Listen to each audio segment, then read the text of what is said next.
Guys, the internet is a weird, weird place. So I've been listening to some chatter about that new TV show, Iron Fist. You know, the Marvel Comics TV show that just came out about the martial arts superhero. An American guy named Danny Rand who trained in China in the mythical city of Kunlun, which they're pronouncing wrong, by the way.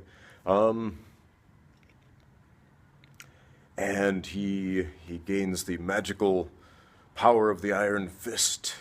His fist glows, and he's able to punch through metal because he's got this super-powered fist now that he got from killing a mythical, magical dragon, plunging his fist into its heart, just like the comic book.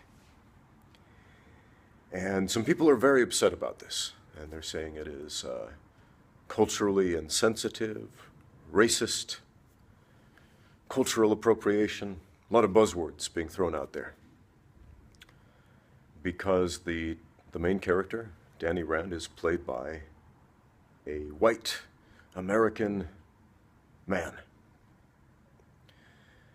And so I listened to some of this, like, okay, what's the big deal? Let's see what all the fuss is about. And apparently it's culturally insensitive because a white American man learns martial arts in China, trains martial arts in China, and manages to master martial arts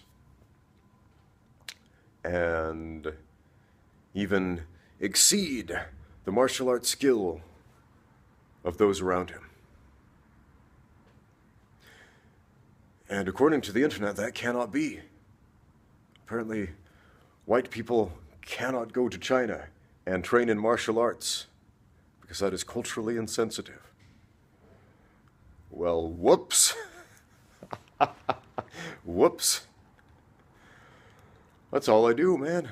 Train in martial arts in China every single day of my life. Year after year, day in and day out. And this idea that a white person cannot be better at martial arts than a Chinese person. What the hell? Pardon my language, but what the hell, internet? Really? Let me tell you something about Chinese people. They're human beings. They're dynamic human beings, just like you and just like me. They go to school, they go to work, they study, they poop, they look at their phones a lot.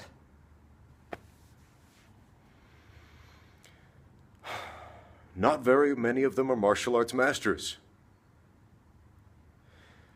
Now, growing up in America, with all this exposure to Hong Kong cinema, because I loved martial arts and I loved Chinese martial arts movies when I was a younger man, I was exposed to this idea that China was this mecca of martial arts. And I knew logically, well, obviously not every Chinese person is a martial arts master. But the reality is so far removed from that. I mean, just to find somebody who knows anything about martial arts over here is more akin to the rare exception than the norm.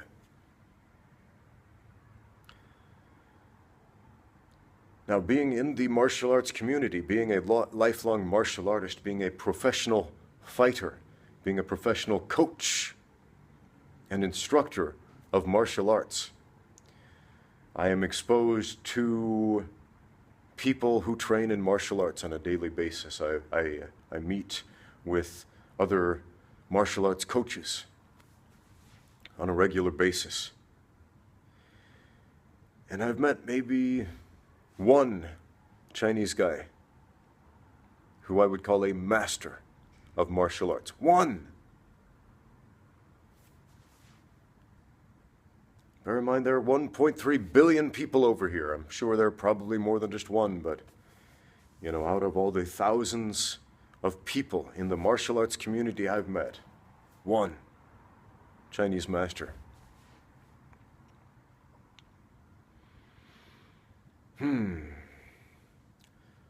So let's retire that old, tired stereotype, guys, that Asian people are magically better at martial arts than other people. It's not true. It's absolutely not true. And I remember when I first got here, a lot of the locals would say, hey, isn't it true that Westerners, that white people are stronger than Asians, that they're better athletes, that they're just genetically superior? And I was like, what the heck? This sounds like Nazi propaganda. Why would they say these things, these self-deprecating things about themselves? But this is the type of language I was met with by the local Chinese when I first got here. In their minds, Westerners, white people, are these superhuman athletes. And if you are an American and you're watching this, you're probably thinking, well, that's crazy. There are lots and lots and lots of white Americans who are not athletic at all. They're weaklings, or they're fat and out of shape, or they're just not very healthy. I mean, you see that every day. Why? Because you understand that given a large group of people who share a demographic like race or whatever, you're going to have a whole lot of variables. You're going to have athletes, you're going to have non-athletes, you're going to have short people, tall people, muscular people, wimpy people, everything in between. Okay? Belonging to a certain race. I mean, man, that doesn't mean anything as far as martial arts. Martial arts is a set of skills that you have to work really hard to master. Please, Internet, understand that.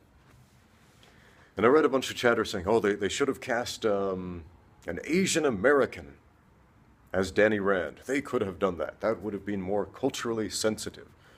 Really? So an Asian American is a better choice than a white American as Danny Rand, because a white American going to China and learning martial arts is culturally insensitive. A white American training in China in martial arts is racist. But a Asian American training in China in martial arts is totally okay. All right. Do you know what the Chinese call Asian Americans? Shengjiang. It means banana. And I know that's a super racist, culturally insensitive thing to say, but it is what they call them. Yellow on the outside and white on the inside. Essentially, they say, you look like us, but you are not like us at all.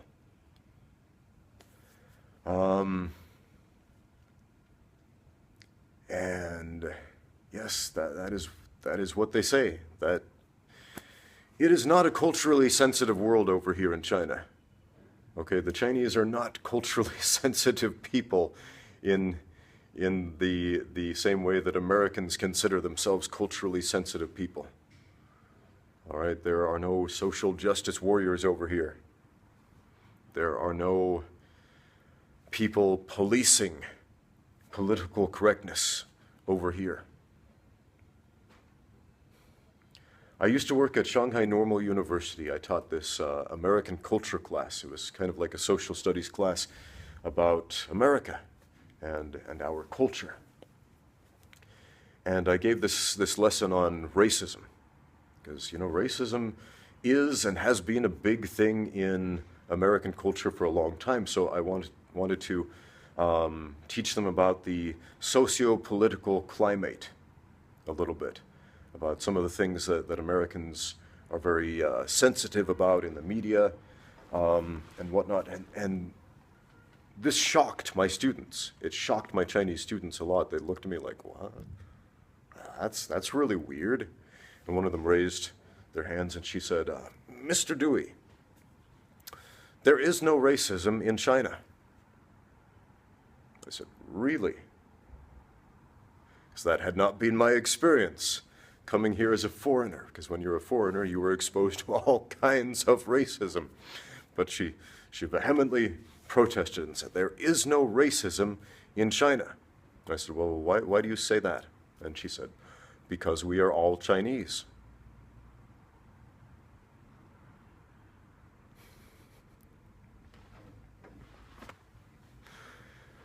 So, man, there is a great deal of racism in China, and the Han Chinese majority may not be aware of it, but man, if you are one of the Chinese ethnic minorities, especially if you're from, say, Xinjiang, way up in the Northwest, that's yeah,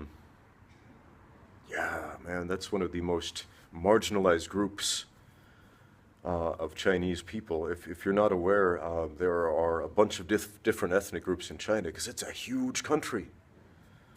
Okay, there are tons of ethnic groups, there are tons of language groups here. It's not all Mandarin and Cantonese. I mean, there are over 400 different languages, not just dialects, languages in China. Very diverse ethnic groups. Yes, the majority is Han Chinese. You know, the people with the black hair and the brown eyes and the single eyelid and that very distinctively Chinese face that we associate with being Chinese, and that the Han Chinese associate with being Chinese.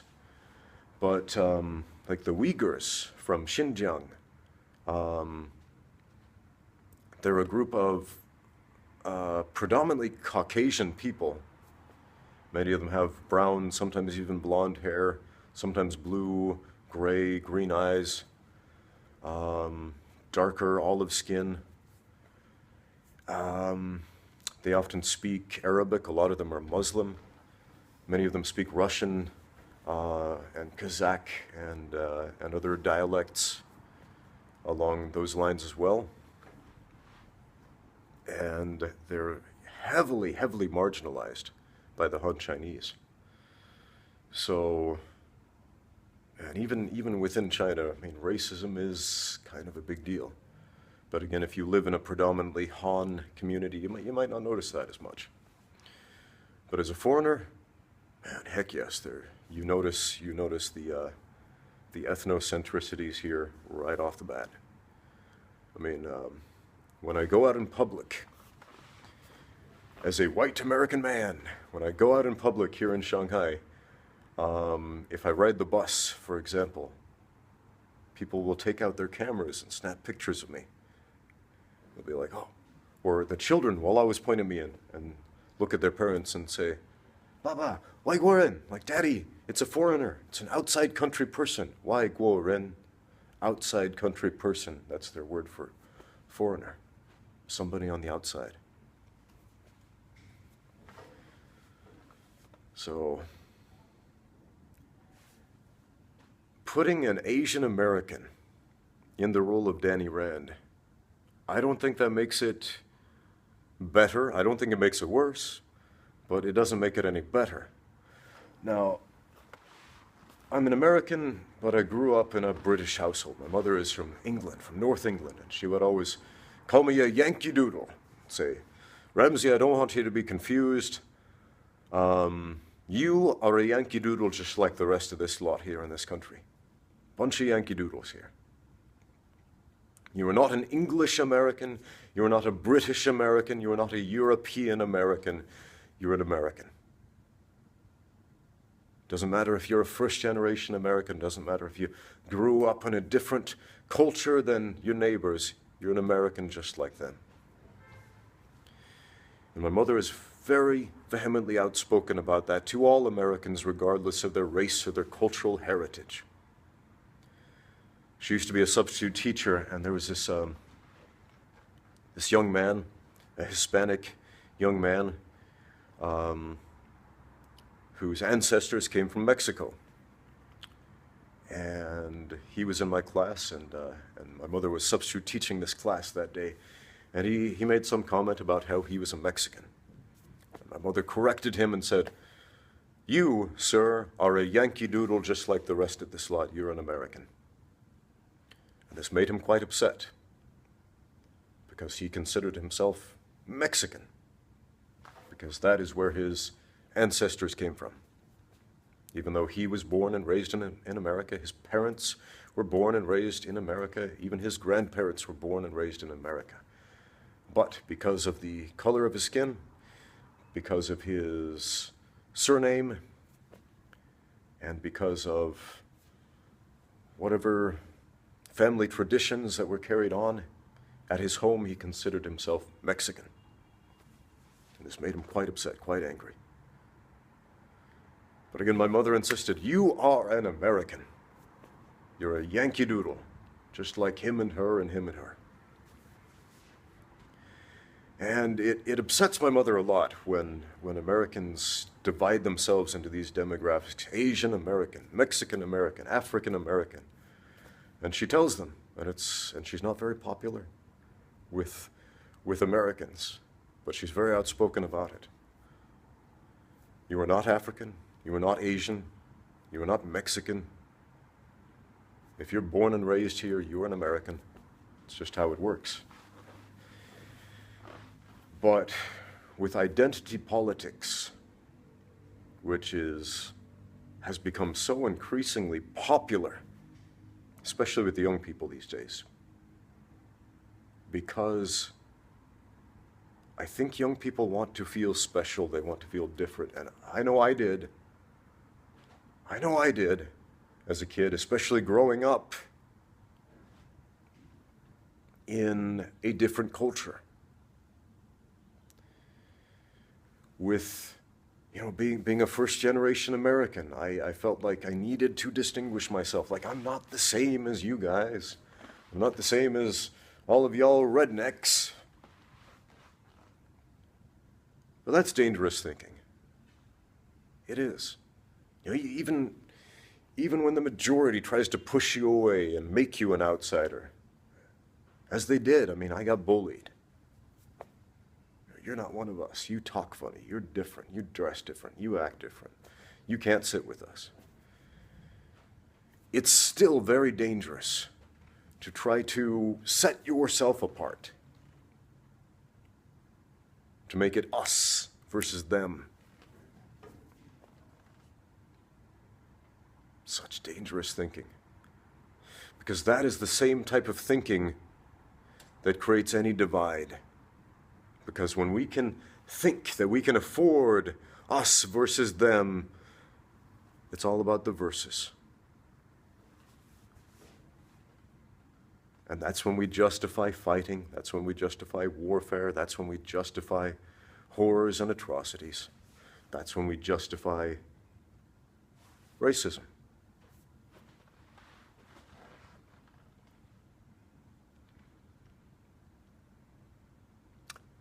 That's when we justify looking down on somebody else as less than human. Well, that's not okay.